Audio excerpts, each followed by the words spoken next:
July 2018, sa isang tahimik na distrito ng Burari sa New Delhi, India, 11 tao ang natagpuang wala ng buhay sa kanilang sariling tahanan. Ito ba ay kaso ng pagpatay o pagkuha sa sarili nilang mga buhay? Sa initial investigation ng mga pulis, isa itong kaso ng mass suicide. Pero hindi ito pinaniwalaan ng mga taong malapit sa pamilyang ito. Para sa kanila kasi, ang pamilyang ito ay maayos at mapagmahal na pamilya. Ang iba pa nga ay nagsasabing ang pamilyang ito ay friendly at madaling lapitan. So bakit naman nila kukunin ang kanilang mga sariling buhay? Habang lumalalim ang pag-iimbestiga ng mga pulis, isang diary ang biglang lilitaw.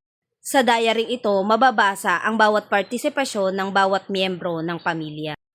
At sa diary din to makikita ang ritual na ginagawa ng pamilyang ito. Ritual na di umano ay makakapagpabalik sa padre de pamilya ng pamilyang ito. Sa pangunguna ng bunsong anak na lalaki ng pamilya na si Lalit. Si Lalit, bagamat siya ang bunsong anak na lalaki ng pamilya, ay siya ang may say sa lahat ng decision making na ginagawa ng pamilyang ito. At ayon pa rin sa mga pulis, dahil sa kagustuhan ng pamilyang ito na maibalik ang padre de pamilya, ay ginawa nila ang ritual na ito sa paniniwalang sa kinabukasan at pagsikat ng araw ay muli silang mabubuhay. Ang mga biktima ay may edad na 80 years old para sa pinakamatanda at 12 years old naman para sa pinakabata.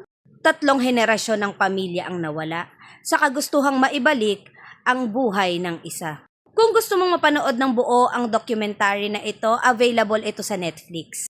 Kung nagustuhan mo ang ganitong klase ng mga video ay maaari mong i-like, i-share at mag-subscribe na para sa mas marami pang dark storytelling na kagaya nito.